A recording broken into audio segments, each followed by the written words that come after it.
I replaced my daughter's birth control with fertility pills. She had triplets on my birthday. My name is Margaret Thompson, and I am 68 years old. What I'm about to tell you might shock you. But sometimes desperate times call for desperate measures. Sometimes a mother has to take matters into her own hands when her daughter refuses to give her what she's been dreaming of her entire life: grandchildren. My daughter Jennifer is 32 years old, married to a wonderful man named David for 8 years, and has absolutely no interest in having children. Every family gathering, every holiday, every birthday, it's the same conversation. Mom, when are you going to give us grandchildren? I would ask hopefully. Never, Mom. I've told you a million times. I don't want kids. They're expensive, they're messy, and they ruin your freedom. David and I like our life exactly the way it is. Jennifer is a successful marketing director at a tech company downtown. She makes good money, drives a beautiful car, takes expensive vacations with David twice a year, and lives in a gorgeous house in the suburbs. She has everything a person could want, except the one thing that would complete her family. For 10 years, she's been taking birth control pills religiously. Every morning at exactly 7 a.m., she takes that little white pill with her coffee. She's never missed a day, never forgotten, never even been late taking it. She's more committed to not having children than most people are to having them. This obsession with avoiding pregnancy has become a source of constant heartbreak for me. You see, I'm getting older. I'm 68, and my husband passed away 3 years ago from a heart attack. Jennifer is my only child. If she doesn't have children, our family line ends with her. There will be no grandchildren to spoil, no little voices calling me grandma. No Christmas mornings filled with the laughter of children opening presents. I've tried everything to change her mind. I've shown her cute baby photos on social media. I've talked about how fulfilling motherhood can be. I've offered to help with childcare, with expenses, with anything she might need.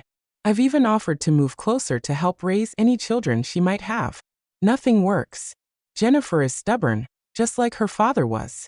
When she makes up her mind about something, that's it. The conversation is over. Last Mother's Day was the breaking point for me. We were having dinner at her house, and I brought up the subject one more time. Jennifer, honey, you're 32 years old. If you're going to have children, now is the time. You don't want to wait too long. She put down her fork and looked at me with the most cold, dismissive expression I've ever seen. Mom, I need you to listen to me very carefully. I am never having children. Not this year, not next year, not ever. David and I have discussed this thoroughly, and we are in complete agreement. We don't want the responsibility, we don't want the expense, and we don't want our lives disrupted by screaming babies and sleepless nights. But Jennifer, children bring such joy. No, Mom. Stop. I don't care about joy. I care about my career, my freedom, and my bank account. Children would destroy all 3 of those things. This conversation is over, and I don't want you to bring it up again. I sat there in stunned silence. My own daughter was telling me that my dreams of being a grandmother were worthless to her, that the legacy of our family meant nothing, that she was perfectly happy being the selfish, career-obsessed woman she had become. That night, I went home and cried myself to sleep. I cried for the grandchildren I would never have. I cried for the empty holidays and quiet house. I cried for the loneliness that would define the rest of my life. But then a few days later, I had an idea. I remembered something my doctor had told me during my last appointment. I had been asking about fertility treatments because I was curious about helping Jennifer if she ever changed her mind. He mentioned that there are medications that can stimulate ovulation and increase the chances of pregnancy, especially multiple pregnancies. Clomiphene citrate, he had said. It's commonly prescribed for women who have difficulty conceiving. It stimulates the ovaries to release more eggs, which increases the probability of pregnancy and multiple births. The idea formed slowly in my mind. Jennifer takes her birth control pills every morning at exactly the same time, in exactly the same way. She keeps them in a weekly pill organizer in her bathroom medicine cabinet. When I visit her house, which I do frequently, I have easy access to that bathroom. What if I replaced her birth control pills with fertility pills? The more I thought about it, the more perfect it seemed. Jennifer would never suspect anything. The pills look nearly identical, small, white, round tablets that she swallows without even looking at them. She's so confident in her routine that she would never think to check the medication. And the best part? Fertility medications like clomiphene are designed to do exactly the opposite of what birth control does. Instead of preventing ovulation, they cause multiple eggs to be released. Instead of preventing pregnancy, they dramatically increase the chances of conception, especially multiple pregnancies. It would take about a month to work, maybe 2. Jennifer would continue taking what she thought were birth control pills, but instead she would be taking medication specifically designed to make her pregnant with multiple babies. The irony was absolutely perfect. After 2 weeks of planning, I made my decision. I was going to do it. Getting access to fertility pills wasn't as difficult as I thought it would be. I made an appointment with a fertility specialist across town, somewhere Jennifer would never go, and told them I was interested in exploring options for my own fertility issues at my age. The doctor was understanding and professional. I explained that I had been having irregular periods and was interested in understanding my options. After some discussion, he prescribed me clomiphene citrate, the fertility medication I had researched. "Mrs. Thompson," he explained, "clomiphene citrate works by tricking your brain into thinking your estrogen levels are very low. This causes your body to release more follicle-stimulating hormone and luteinizing hormone, which stimulates your ovaries to develop and release multiple eggs." Perfect. That was exactly what I needed to know. The typical dose is 50 milligrams taken orally for 5 days, usually starting on day 3 of your menstrual cycle, he continued. It's quite effective for stimulating ovulation, and there's about a 7 to 9% chance of twins and a 0.3% chance of triplets with this medication. Twins or triplets? Even better than I had hoped for. I filled the prescription and went home to study the pills carefully. They were small, white, round tablets that looked almost identical to Jennifer's birth control pills. The only difference was some tiny markings on the side, but Jennifer never looked at her pills closely enough to notice something like that. Now I just needed the opportunity to make the switch. Jennifer had a regular routine every Sunday. She would come over to my house for dinner, and we would spend the afternoon together. During these visits, she would often use my bathroom, giving me access to her purse where she kept her current week's supply of birth control pills in a small pill organizer. But I needed access to her home supply, the full bottles of pills that she refilled monthly. That required a different approach. 2 weeks later, Jennifer called me on a Thursday afternoon, sounding frantic. "Mom, I need a huge favor.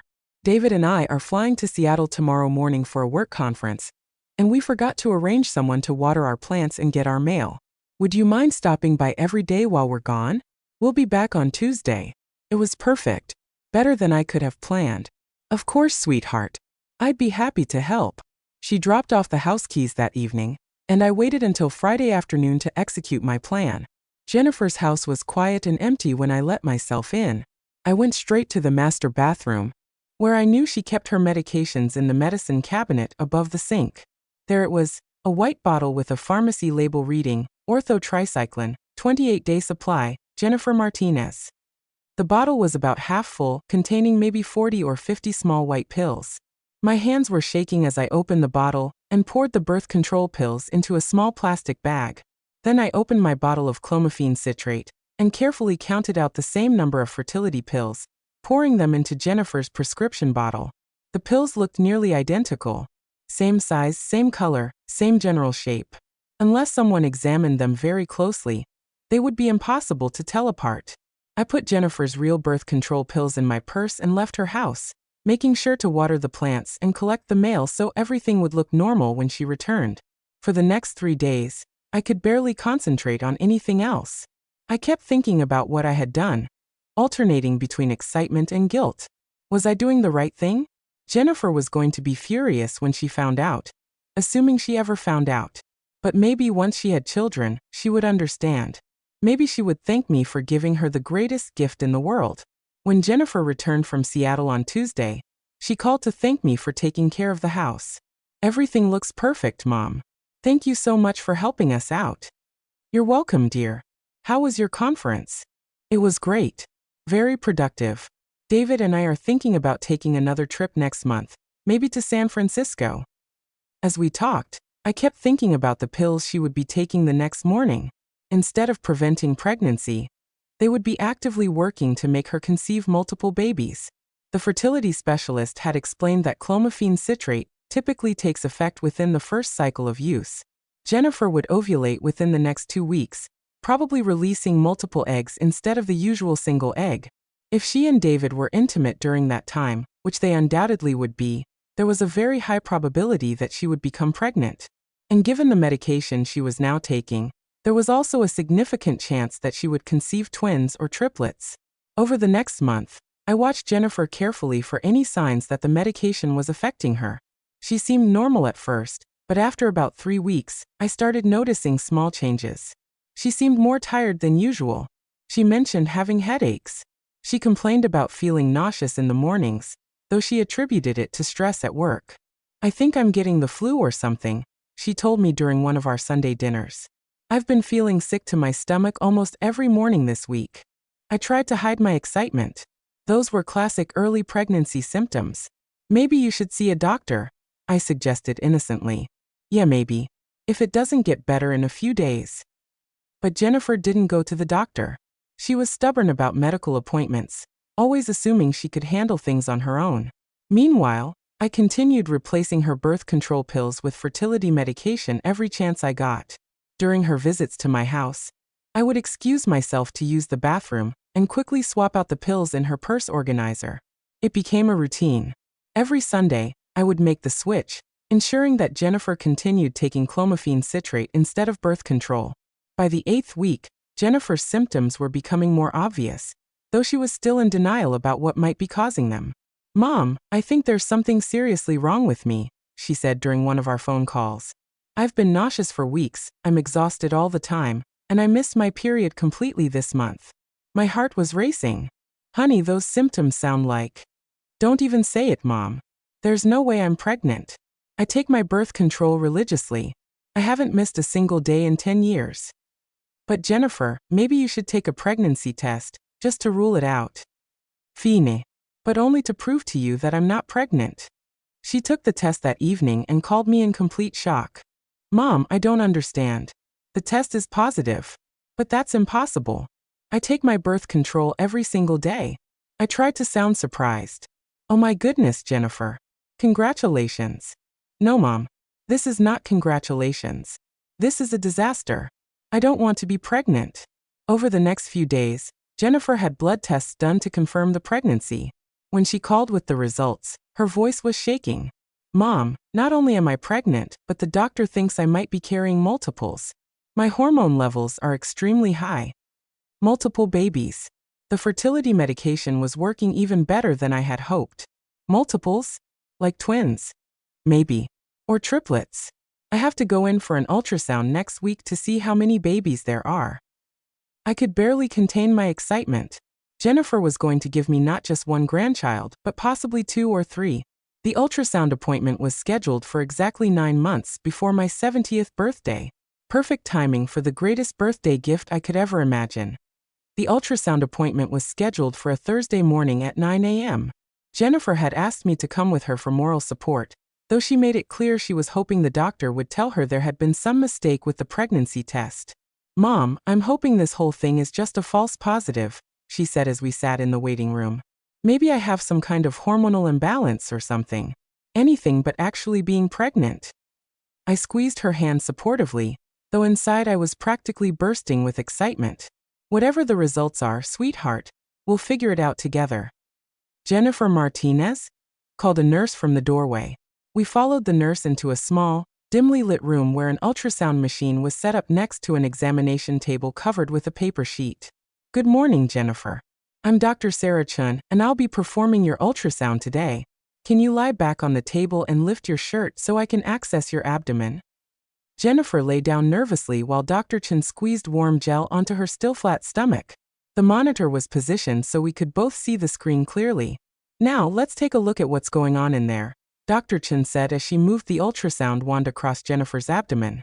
The screen was mostly black and gray shapes that didn't make much sense to me, but Dr. Chun was studying it intently.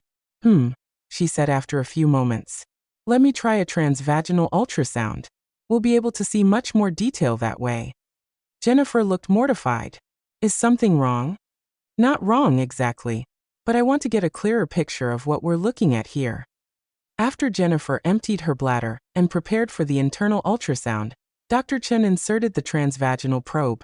The image on the screen immediately became much clearer and more detailed. What I saw took my breath away. On the screen were three distinct, dark circular shapes, each containing what looked like tiny white dots. Well, Dr. Chen said slowly, this is definitely not a false positive pregnancy test. What do you mean? Jennifer asked anxiously. Jennifer, you're not just pregnant. You're pregnant with triplets. 3 babies. The room went completely silent except for the humming of the ultrasound machine. Jennifer's face went completely white. 3 babies? That's impossible. I take birth control religiously. I've never missed a single day. Dr. Chen was pointing at the screen with her finger. Here's baby number 1, and here's baby number 2, and here's baby number 3. Each one has its own gestational sac, and I can see heartbeats in all 3. She turned up the volume on the machine, and suddenly the room was filled with the rapid thump-thump-thump sound of 3 tiny hearts beating. According to your measurements, you're about 8 weeks pregnant, which would put your due date right around. She paused to calculate. March 21st. March 21st. My 70th birthday. I could barely contain my joy. Not only was Jennifer giving me grandchildren, but she was giving me 3 grandchildren who would be born on my birthday. Dr. Chen, Jennifer said in a shaking voice. How is this possible? Birth control is supposed to be 99% effective. Well, no contraception is 100% effective. But I have to say, triplets are extremely rare with normal conception. The odds are about 1 in 10,000 for natural triplet pregnancies. Usually we see higher order multiples like this when women have been taking fertility medications. Jennifer sat up abruptly. Fertility medications? But I haven't taken any fertility medications. I've been trying not to get pregnant. That's very strange, Dr. Chen said, looking puzzled. Your hormone levels from your blood work were consistent with someone who had been taking clomiphene citrate or a similar ovulation-stimulating medication. I felt my heart skip a beat. Had I been caught? What's clomiphene citrate? Jennifer asked. It's a fertility drug that we prescribe to help women ovulate. It works by stimulating the ovaries to release multiple eggs, which is why it often results in multiple pregnancies. But you're saying you've never taken anything like that? Never. I've been taking the same birth control pills for 10 years. Same prescription, same pharmacy, same routine. Dr. Chen frowned. This is highly unusual. I've never seen a case where someone on birth control ended up with triplets, unless there was some kind of medication error or mix-up. Mix-up?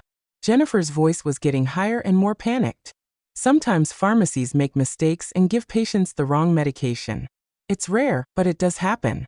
You might want to call your pharmacy and double-check that you've been getting the right prescription. Jennifer was already reaching for her phone. I'm calling them right now. While Jennifer spoke with the pharmacy, I tried to keep my expression neutral, though my heart was pounding. If they traced the medication switch back to me, I would be in serious trouble. Mrs. Martinez, the pharmacist, was saying loudly enough for me to hear through the phone. I'm looking at your prescription history, and we've filled your ortho-tricycline prescription correctly every month for the past 3 years. There have been no mix-ups or errors on our end. Jennifer hung up and looked at Dr. Chen with confusion. The pharmacy says they've never made any mistakes with my prescription. That is very puzzling, Dr. Chen admitted.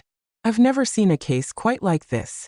But regardless of how it happened, the important thing now is that you're pregnant with 3 healthy babies, and we need to start discussing your prenatal care options. Prenatal care options? Jennifer repeated numbly. Triplet pregnancies are considered high risk, so you'll need to see a maternal-fetal medicine specialist. You'll need more frequent ultrasounds and monitoring. And we'll need to discuss delivery options, because most triplets are delivered by cesarean section around 34 to 36 weeks. Jennifer looked like she was going to faint. 34 weeks? That's 6 weeks early. Yes, full term for triplets is considered 37 weeks, but most are born a bit earlier. The babies will likely need some time in the NICU, but triplets born at 34 weeks generally do very well. NICU. Jennifer was becoming more overwhelmed by the minute. The neonatal intensive care unit. It's standard protocol for multiple births, especially triplets. But try not to worry too much. Modern medicine has made triplet pregnancies much safer than they used to be. Dr. Chen printed out several ultrasound photos showing all 3 babies and handed them to Jennifer. Congratulations, she said warmly. I know this wasn't what you were expecting, but you're going to be the mother of 3 beautiful babies. As we left the doctor's office, Jennifer was still in shock. She clutched the ultrasound photos in her hand and stared at them as if they couldn't be real. Mom, I don't understand how this happened. I've been so careful, so responsible. Sometimes these things just happen, sweetheart, I said, putting my arm around her shoulders. Maybe it's meant to be. Meant to be? Mom, I don't want one baby, let alone 3 babies. This is going to ruin my entire life. My career, my freedom, my marriage. Everything. Jennifer, these babies are a blessing. Once you hold them in your arms, you'll understand. No, Mom. This is a disaster. David is going to freak out when I tell him. We can barely afford our mortgage, and now we're supposed to support 3 babies. But as upset as Jennifer was, I couldn't help but feel triumphant. My plan had worked better than I could have possibly imagined. Instead of 1 grandchild, I was getting 3, and they would all be born on my 70th birthday. Perfect. When Jennifer told David about the triplets, I thought he was going to have a heart attack right there in my living room. 3 babies, he repeated, his face going completely pale. Jennifer, how is that even possible? You've been on birth control for our entire marriage. I don't know how it happened, Jennifer said, tears streaming down her face. The doctor said it's extremely rare for triplets to occur naturally, especially when someone is on birth control. She kept asking if I'd taken fertility medications, but I swear I haven't taken anything except my regular pills. David was pacing back and forth across my living room, running his hands through his hair. This is going to bankrupt us, Jennifer. 3 babies means 3 times the diapers, 3 times the formula, 3 times the childcare costs. We can barely afford our mortgage as it is. I know, Jennifer sobbed. And my job? How am I supposed to work with 3 newborn babies? My company gives 12 weeks of maternity leave, but that's not nearly enough time for triplets. I watched my daughter and son-in-law falling apart, and I felt a mixture of guilt and satisfaction. Yes, I had caused this situation, but they were acting like 3 healthy babies were some kind of disaster instead of the miracle they actually were. David, Jennifer, I said finally. I know this is overwhelming, but these babies are a blessing. I'll help you in any way I can. Mom, you don't understand, Jennifer said. 3 babies aren't a blessing. They're a catastrophe. Our entire life is going to be destroyed. Over the next few weeks, I watched Jennifer struggle with the reality of her triplet pregnancy. The morning sickness was severe, lasting all day instead of just in the mornings. She was exhausted constantly and had to start taking time off work for frequent doctor appointments. The clomiphene citrate was having exactly the effects the fertility specialist had warned me about. Jennifer was experiencing hot flashes, mood swings, and severe nausea. All common side effects of the medication. Mom, I feel terrible all the time, she complained during one of her visits. I'm throwing up multiple times a day, I can't sleep, and I'm having these weird hot flashes. The doctor says it's normal for triplet pregnancies, but this doesn't feel normal. I tried to be supportive while hiding my knowledge of what was really causing her symptoms. Pregnancy is different for everyone, sweetie. Maybe the symptoms will get better in the 2nd trimester. The 2nd trimester is still months away. I don't know how I'm going to survive this. Meanwhile, David was researching the financial implications of having triplets. What he found wasn't encouraging. Jennifer, I did some calculations, he said during dinner at my house one Sunday. The average cost of raising 1 child to age 18 is about $230,000. That means triplets will cost us nearly $700,000 over the next 18 years. $700,000? Jennifer looked like she was going to be sick again. We don't have $700,000. And that's not including college tuition. If all 3 kids go to college, we're looking at over $1 million in total costs. I could see that the financial stress was putting enormous strain on their marriage. They were arguing constantly about money, about Jennifer's career, about how they were going to manage 3 babies. But what they didn't know was that I had been planning for this moment for months. I had been quietly reorganizing my finances to help with the grandchildren I knew were coming. I've been thinking, I said during one of their financial panic sessions, maybe I could help with some of the expenses. Mom, you're living on a fixed income, Jennifer said. You can't afford to support 3 babies. What Jennifer didn't know was that her father had left me much more money than she realized. The house was paid off, I had substantial savings, and I had been investing wisely for years. I could easily afford to help with triplet expenses. Let me worry about my finances, I told them. These are going to be my grandchildren, and I want to help. At 16 weeks pregnant, Jennifer had another ultrasound to check on the baby's development. I went with her again, eager to see how my grandchildren were growing. All 3 babies look healthy, Dr. Chen announced as she moved the ultrasound wand across Jennifer's now visible belly. Baby A is measuring perfectly, baby B is a little smaller but still within normal range, and baby C is right on track. Can you tell what gender they are yet? I asked, barely able to contain my excitement. Let me take a look, Dr. Chen said, adjusting the screen angle.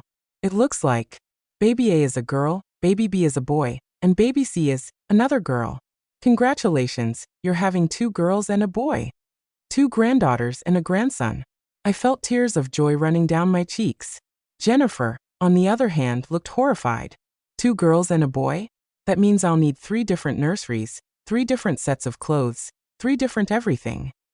Actually, Dr. Chen said, many parents of triplets set up one large nursery with 3 cribs. It's much more practical than trying to maintain 3 separate rooms. One nursery with 3 cribs, David repeated weakly. We don't even have one nursery ready, let alone space for 3 cribs. After the appointment, Jennifer was quiet during the drive back to my house. Finally, she spoke. Mom, I need to ask you something, and I need you to be completely honest with me. My heart started racing. Had she figured out what I had done? Of course, sweetheart. You can ask me anything. Do you think there's any possibility that someone could have tampered with my birth control pills? I mean, the doctor keeps saying that triplets almost never happen naturally, especially not to someone on birth control. I kept my eyes on the road and tried to keep my voice steady. Tampered with them? Who would do something like that? I don't know. Maybe someone at the pharmacy made a mistake.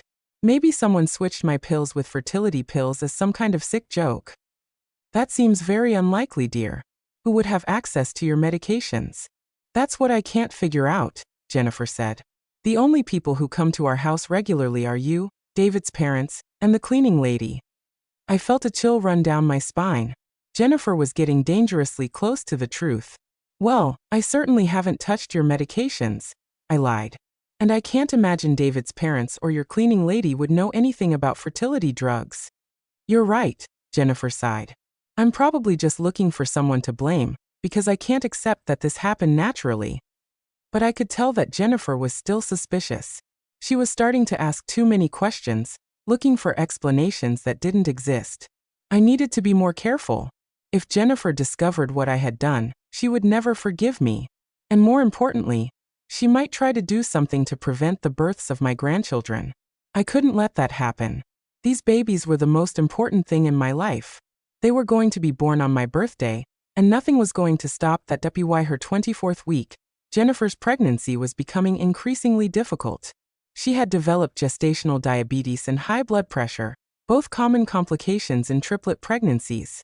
The doctor had put her on bed rest and warned that she might need to deliver the babies early if her condition worsened. Mom, I can't do this anymore, Jennifer said during one of my visits to her house. She was lying in bed, her belly enormous for only 6 months pregnant. I feel like I'm dying. Everything hurts, I can't sleep, and the doctor says the babies might need to be born at 32 weeks. 32 weeks isn't that early for triplets, I said, trying to be reassuring. I had been researching triplet pregnancies extensively and knew that most triplets were born around 34 to 36 weeks. The babies will be fine. Fine? Mom, they'll weigh about 3 pounds each and need to spend months in the NICU. This isn't fine. This is a nightmare. What Jennifer didn't know was that I had been secretly meeting with the nurses at the hospital to discuss the care the babies would need after birth. I had already set up college funds for all 3 children and had contacted a realtor about buying a larger house near Jennifer and David's home. I was planning the perfect life for my 3 grandchildren, even if their parents weren't ready for it. During Jennifer's 28th week, she had another crisis. She called me at 2 in the morning, sobbing hysterically. Mom, something's wrong. I can't feel baby B moving, and I'm having contractions. I drove to the hospital as fast as I could, my heart pounding with fear that something might happen to my grandchildren. In the emergency room, they hooked Jennifer up to monitors for all 3 babies. The room was filled with the sound of 3 different heartbeats, but one of them was slower and more irregular than the others. Mrs. Martinez, the doctor said, baby B is showing signs of distress. His heart rate is dropping during your contractions, which could indicate a problem with the umbilical cord or placenta. What does that mean? Jennifer asked, panic in her voice. It means we need to monitor you very closely. If baby B's condition worsens, we may need to deliver all 3 babies immediately, even though they're still 8 weeks early. The thought of my grandchildren being born so prematurely terrified me, but I couldn't let Jennifer see my fear. The babies will be strong, I told her, squeezing her hand. They're fighters just like their mother. Mom, I can't lose these babies. I know I didn't want them at first, but now, I can't imagine life without them.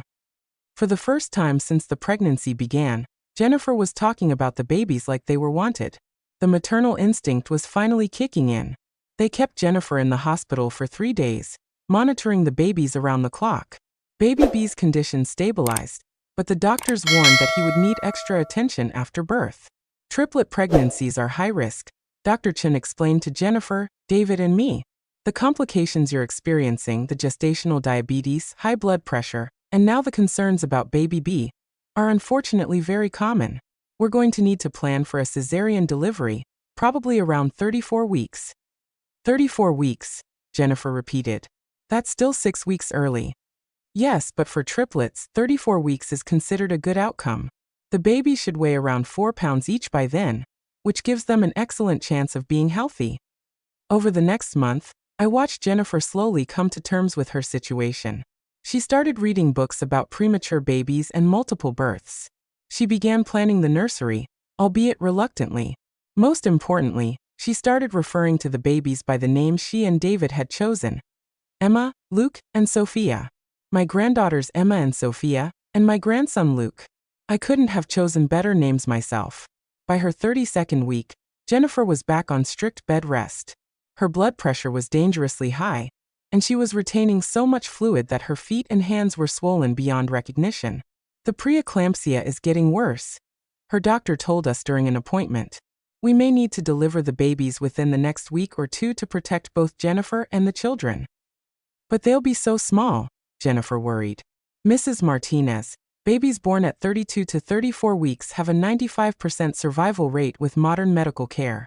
They'll spend several weeks in the NICU, but the vast majority go home healthy. That night, Jennifer had what she thought might be false labor pains. But when we got to the hospital, the doctors confirmed that she was in active labor. It's time, Dr. Chen announced. We're going to take you to surgery now. As they wheeled Jennifer into the operating room, she grabbed my hand. Mom, I'm scared. What if something goes wrong? Nothing will go wrong, I told her firmly. These babies are meant to be here. Trust me. What I didn't tell her was that according to my calculations, if the babies were born that night, they would arrive exactly on March 21st, my 70th birthday. After 9 months of planning, manipulation, and deception, my grandchildren were going to be born on the most perfect day possible. In the operating room, I watched through the observation window as the surgeons delivered baby A, then baby B, then baby C. 3 tiny, perfect babies who cried the moment they took their first breaths. Emma weighed 4 pounds 2 ounces. Luke weighed 3 pounds 14 ounces. Sophia weighed 4 pounds 1 ounce. They were small but healthy, with all 10 fingers and all 10 toes. My granddaughters and grandson born on my birthday, just as I had dreamed.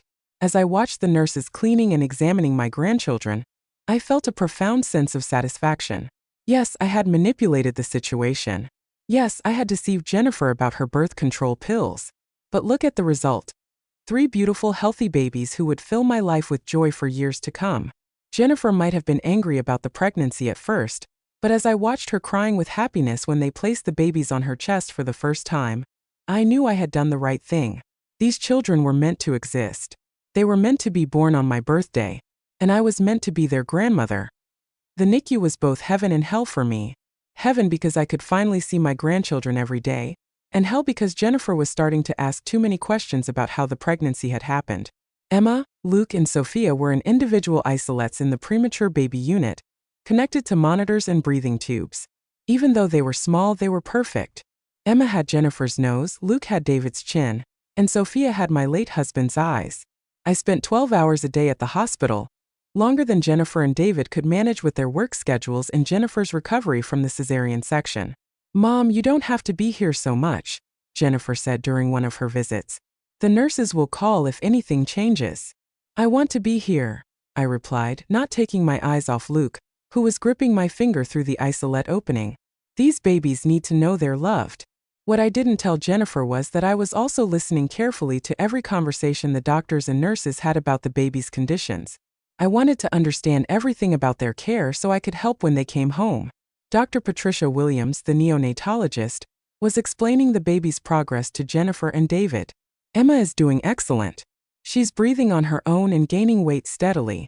Luke had some breathing difficulties initially, but he's improved dramatically.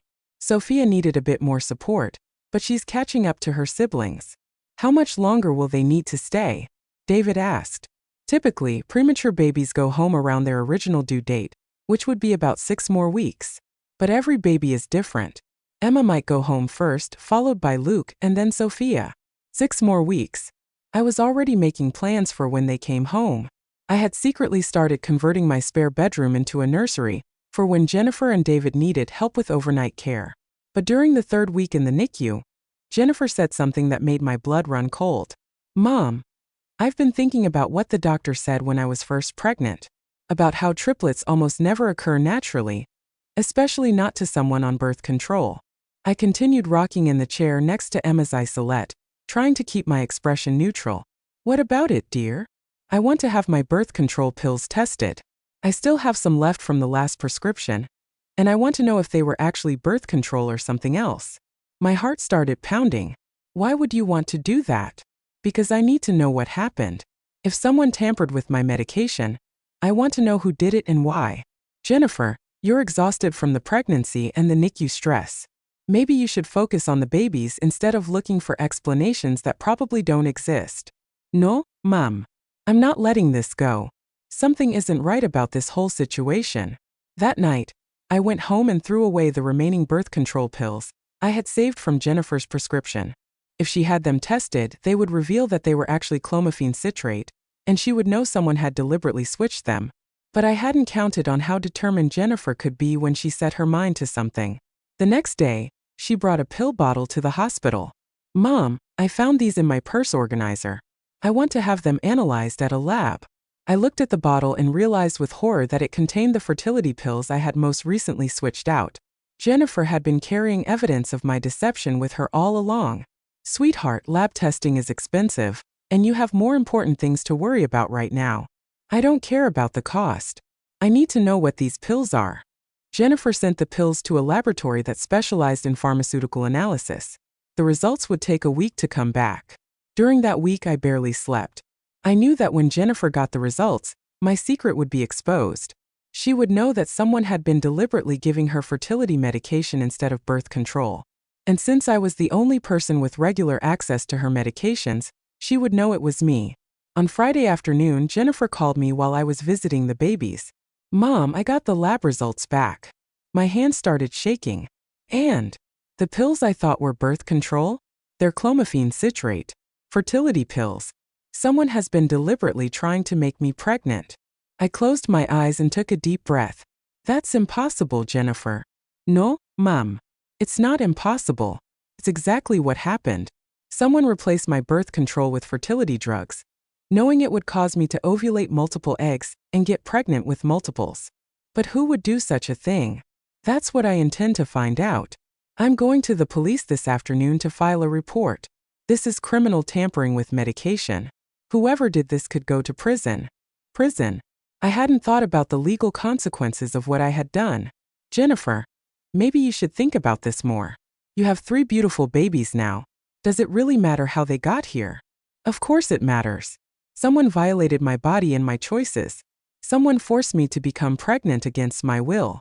This is one of the most serious crimes you can commit against a woman. That afternoon, while Jennifer was at the police station, I sat with my grandchildren and tried to figure out what to do. I could confess to Jennifer before the police investigation went any further. I could explain that I did it out of love, that I wanted grandchildren more than anything in the world. Or I could deny everything and hope that Jennifer could never prove I was the one who switched the pills. But as I looked at Emma, Luke, and Sophia sleeping peacefully in their isolettes, I realized that I didn't regret what I had done. These babies were the most beautiful, perfect creatures I had ever seen. They were going to bring joy and love into our family for decades to come. Yes, I had deceived Jennifer. Yes, I had manipulated her medication and forced her into a pregnancy she didn't want. But the result was 3 healthy, wonderful children who would grow up to be amazing adults. How could I regret giving life to these precious babies? When Jennifer returned from the police station that evening, she looked exhausted and upset. The detective said this is a very serious case. They're going to investigate everyone who had access to my medication over the past year. Everyone. Everyone, Mom. You, David, his parents, our cleaning lady, anyone who came to our house regularly. I squeezed her hand sympathetically.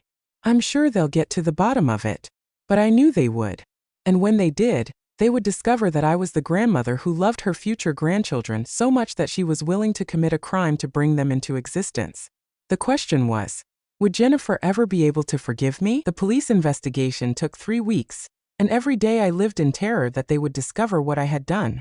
Detective Sarah Kim was thorough and professional, interviewing everyone who had regular access to Jennifer's house and medications.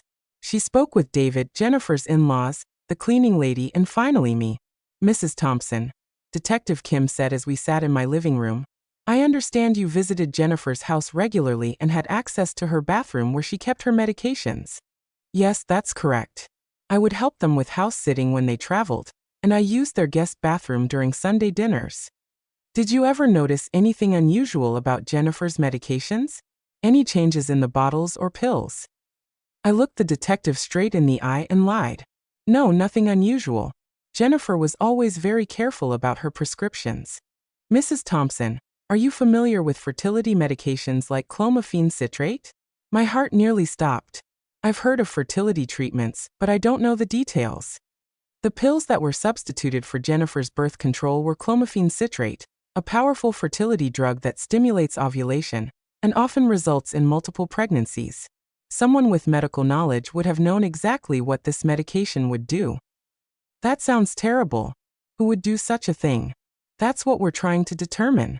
The person who did this committed several serious crimes: tampering with prescription medication, assault, and reproductive coercion.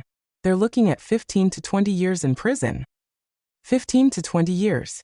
I had never considered that the consequences could be so severe. Is there anything else you can tell me about Jennifer's routines or anyone else who might have had access to her medications? I can't think of anyone else. Jennifer and David are very private people. After Detective Kim left, I sat alone in my house, staring at the baby furniture I had secretly purchased for my grandchildren's visits. The cribs, the changing table, the rocking chair where I had imagined feeding Emma, Luke, and Sophia bottles during sleepovers. Was I really looking at 20 years in prison for giving my daughter the greatest gifts of her life? 2 days later, the babies were finally released from the NICU. Emma came home first, weighing 5 pounds and perfectly healthy. Luke followed 2 days later at 4 pounds, 14 ounces. Sophia needed 1 more week, but was finally cleared to go home. Watching Jennifer and David bring the babies home was the most beautiful moment of my life. Even though Jennifer was overwhelmed and exhausted, I could see the love in her eyes as she looked at her children. Mom, I never imagined I could feel this way, she said as she held Emma while I fed Luke a bottle. I was so angry about the pregnancy, but now I can't imagine life without them. They're perfect babies, I said, my heart full of joy and guilt simultaneously. The detective called yesterday, Jennifer said, her voice growing serious. She said the investigation is almost complete. They think they know who tampered with my medications. I tried to keep feeding Luke normally, but my hands started shaking. Really? They found fingerprints on the prescription bottle that don't match mine or David's. They're running them through the system to see if they match anyone who had access to our house. Fingerprints. I had been so careful about everything else, but I had never thought about fingerprints on the bottle. I hope they catch whoever did this, I said, my voice barely steady. That evening, David called me at home. Margaret, we need to talk. Can you come over tomorrow morning? The detective wants to speak with all of us together. Of course. Is everything all right?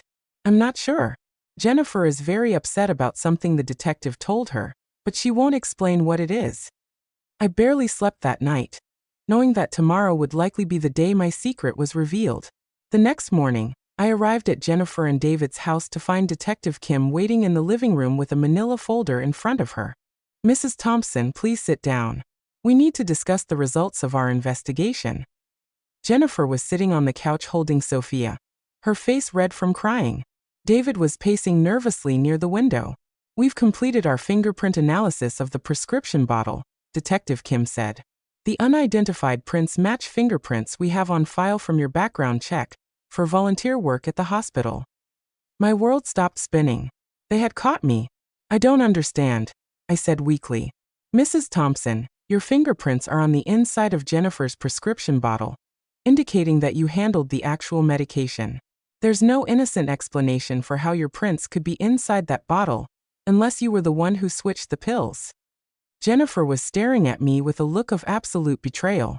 Mom, tell me they're wrong. Tell me you didn't do this to me. I looked at my daughter, at my son-in-law, at my 3 beautiful grandchildren, and I knew I couldn't lie anymore. I did it because I love you, I said quietly. I wanted grandchildren more than anything in the world, and you kept saying you would never have children. I couldn't bear the thought of our family line ending with you. You deliberately made me pregnant against my will? Jennifer's voice was barely a whisper. I gave you the most precious gift imaginable. 3 beautiful, healthy children who are going to bring you joy for the rest of your life. You violated my body. You stole my choice. You committed crimes against me. David was staring at me in horror. Margaret, do you understand what you've done? You could have killed Jennifer. Triplet pregnancies are extremely dangerous. But she's fine. The babies are fine. Everything worked out perfectly. Mrs. Thompson, Detective Kim said, you're under arrest for tampering with prescription medication, assault, and reproductive coercion. As she read me my rights, I watched Jennifer crying over baby Emma, and I realized that my dream of being a loving grandmother had just become a nightmare. The babies I had fought so hard to bring into the world would grow up knowing that their own grandmother had committed crimes to create them.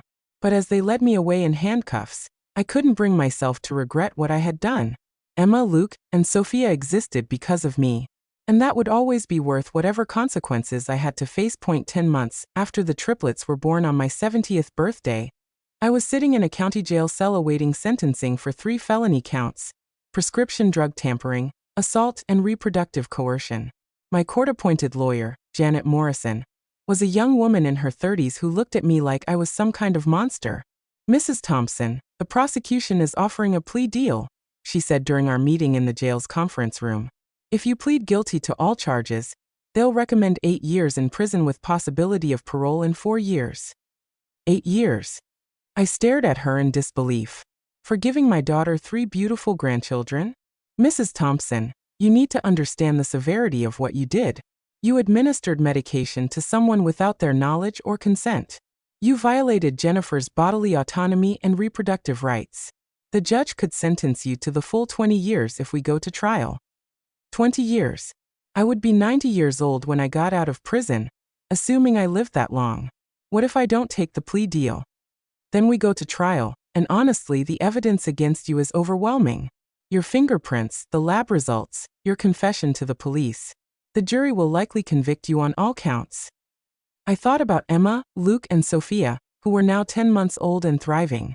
Jennifer had sent me exactly 1 letter since my arrest, with photos of the babies and a short note. They're healthy and happy. That's all you need to know. Has Jennifer said anything about letting me see the children?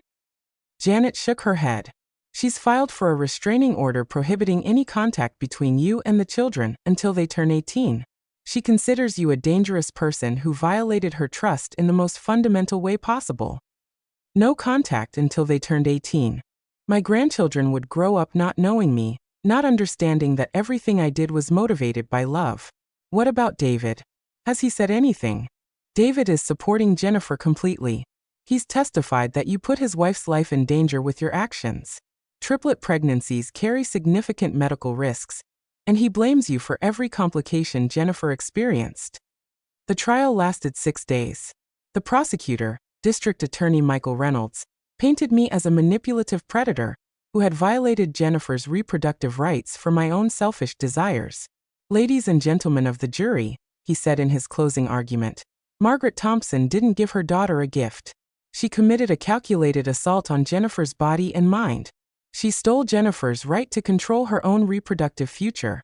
She endangered Jennifer's life and the lives of those babies with her reckless behavior. The defense Janet presented was that I was a lonely, elderly woman who had acted irrationally out of grief and desperation after my husband's death. My client made a terrible mistake, she told the jury. But she did it out of love, not malice. She wanted grandchildren so desperately that she lost sight of right and wrong. The prosecution countered with expert testimony about the dangers of clomiphene citrate when used without medical supervision. Dr. Williams, a reproductive endocrinologist, testified that giving someone fertility medication without their knowledge was extremely dangerous. Clomiphene citrate can cause ovarian hyperstimulation syndrome, blood clots, mood changes, and vision problems. The fact that Mrs. Martinez didn't experience these severe side effects was fortunate, but it doesn't diminish the recklessness of Mrs. Thompson's actions. Jennifer testified on the third day of the trial. She looked thin and exhausted as she described the physical and emotional trauma of the unwanted pregnancy. I spent 9 months feeling betrayed and violated, she said, tears streaming down her face. Every day of the pregnancy, I knew someone had done this to me deliberately, but I didn't know who. The fear and paranoia nearly destroyed my marriage. How do you feel about your mother's actions now? The prosecutor asked. I feel like she stole something from me that I can never get back. She stole my choice. She stole my trust. She stole my sense of safety in my own home.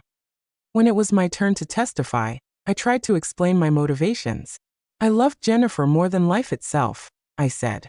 I wanted her to experience the joy of motherhood. I wanted our family to continue.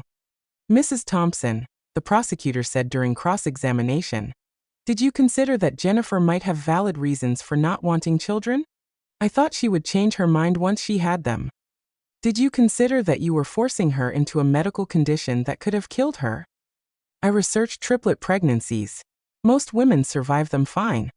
Most women, Mrs. Thompson. Not all women. You were willing to gamble with your daughter's life for your own desires. The jury deliberated for 8 hours before returning with guilty verdicts on all 3 counts. Judge Patricia Hernandez sentenced me to 12 years in prison with possibility of parole in 6 years. Mrs. Thompson, she said, while I understand that you believed you were acting out of love, your actions were a serious violation of your daughter's fundamental rights. You endangered her life and traumatized her psychologically. The sentence must reflect the gravity of these crimes. 12 years. I would be 82 years old when I was eligible for parole. As they led me away in shackles, I saw Jennifer and David in the courtroom gallery. Jennifer wouldn't look at me, but David mouthed the words, "I'm sorry," as I passed. In my prison cell that night, I thought about Emma, Luke, and Sophia. They would be 12 years old when I got out of prison, if I lived that long. They would be strangers to me, but they would exist. 3 beautiful children who might never have been born if I hadn't taken action. I had given them life, even if it cost me my freedom and my relationship with their mother. The question that haunted me as I lay on the narrow prison cot was whether it had been worth it. 3 lives created through deception and crime. 1 family destroyed by betrayal and violation. 1 elderly woman spending her final years behind bars. I still didn't know if I had made the right choice. But Emma, Luke, and Sophia were out there in the world, laughing and playing and growing up healthy and strong. And maybe someday, they would understand that their grandmother loved them enough to sacrifice everything to bring them into existence. Even if it meant I would never hold them in my arms again. 6 years into my 12-year sentence, I received an unexpected letter. The return address simply said, E. Martinez, with no other identifying information. My hands shook as I opened it in my prison cell. Inside was a single sheet of paper with childish handwriting in purple crayon. Dear Grandma Margaret, my name is Emma. I am 6 years old. My mommy told me you are in jail, but she won't tell me why. Luke and Sophia and me want to meet you. We made you pictures, but mommy threw them away. I hope you get out soon. Love, Emma. At the bottom of the page was a drawing of 4 stick figures holding hands, 2 tall ones labeled Mommy and Daddy, and 3 small ones labeled Emma, Luke, and Sophia. I cried for 3 hours after reading that letter. My granddaughter had somehow figured out how to contact me, despite Jennifer's restraining order prohibiting any communication. A 6-year-old child had managed to do what teams of lawyers couldn't accomplish. I wrote back immediately. My dearest Emma, you are the most beautiful and intelligent little girl in the world, and I love you more than all the stars in the sky. I love Luke and Sophia just as much. I think about all three of you every single day. Grandma made some very bad choices, and that's why I'm in jail. I can't explain everything to you right now because you're still too young, but someday when you're older, I hope you'll understand that everything I did was because I love you and wanted you to exist in this world. Please tell Luke and Sophia that Grandma loves them too. Your loving Grandma Margaret. The correspondence continued for several months. Emma would send me pictures she drew at school, stories about her friends, and updates about Luke's soccer team and Sophia's dance classes. I would send her letters telling her about prison life in ways a 6-year-old could understand. Grandma lives in a big building with lots of other ladies, and we have rules we have to follow. But after 6 months, the letters suddenly stopped. I found out why when I received a visit from David. It had been over 6 years since I'd seen my son-in-law, and he looked older, more tired. His hair was graying at the temples, and there were lines around his eyes that hadn't been there before. "Margaret," he said as we sat across from each other in the prison visiting room. "Jennifer doesn't know I'm here." "How are the children?" "They're wonderful. Emma is extremely bright. She's reading at a 4th grade level already. Luke is athletic and funny, always making jokes. Sophia is artistic and sensitive like Jennifer was at that age." "And Jennifer? How is she?" David sighed deeply. "She's struggling. The betrayal really damaged her ability to trust people. She's been in therapy for years, but she still has nightmares about the pregnancy and the trial." I felt a stab of guilt. I never wanted to hurt her. "I know you didn't. But Margaret, you have to understand. What you did to her was profound trauma. She felt violated and betrayed by the person she trusted most in the world." "Does she ever talk about me?" "Rarely. When the children ask about you, she just says you made bad choices and they can't see you until they're adults." "But Emma wrote to me." David looked surprised. "Emma wrote to you? How?" "She sent letters for several months.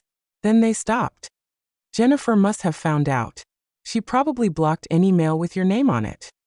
We sat in silence for a moment. "David, will you tell me about their personalities? Their interests? I want to know who they're becoming." David's expression softened. "Emma is a natural leader. She organizes all the neighborhood kids into elaborate games and projects. She wants to be a veterinarian when she grows up because she loves animals. Like Jennifer did when she was little." "Exactly. Luke is the comedian of the family.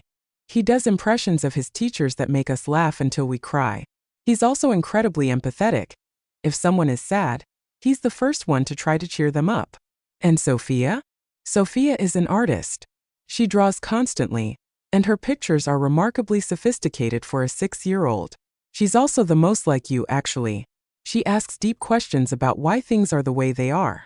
My heart ached thinking about these children I barely knew but loved completely. "Do they look like Jennifer?" "Emma has Jennifer's eyes and your late husband's stubborn chin. Luke looks exactly like I did at his age. Sophia has your bone structure but Jennifer's coloring." "Do they know they're triplets because of fertility medication?" David shook his head. "They just know they're triplets. Jennifer and I decided we wouldn't explain the circumstances of their conception until they're much older, if ever." "What will you tell them about me?" "I don't know, Margaret. That's partly why I'm here. They're starting to ask more questions about family, about why they don't have a grandmother like their friends do." "What does Jennifer want to tell them?" "Nothing if she can help it. She'd prefer they never know you exist. But that's becoming impossible as they get older and more curious." I leaned forward. "David, I know I destroyed our family. I know what I did was wrong. But those children exist because of the choices I made. Doesn't that count for anything?" "Margaret, the fact that they exist doesn't justify how they came to exist. Yes, we love them desperately. Yes, our lives are better because they're in it. But that doesn't erase the trauma you caused Jennifer or the violation of her rights." "Will she ever forgive me?" David was quiet for a long time. "I don't know. The therapist says forgiveness is a process, not an event. Jennifer may get there someday, but it will take time. Probably years more." "Will I ever see the children again?" "Maybe when they're adults and can make their own decisions. But Margaret, you have to understand, even then they may choose not to have a relationship with you." The visiting time was almost over. "David, will you do me one favor?" "What?" "Will you tell them that their grandmother loves them? You don't have to explain everything, but just let them know they're loved." David looked at me for a long moment, then nodded. I can do that. As he stood to leave, I called out to him, David, do they seem happy? He turned back to me with the first genuine smile I'd seen from him. Margaret, they are the happiest, most well-adjusted kids you could imagine. Whatever else happened, they're thriving. After he left, I sat in my cell thinking about Emma, Luke, and Sophia growing up without me. They were happy. They were loved. They were becoming amazing little people. Maybe that was enough.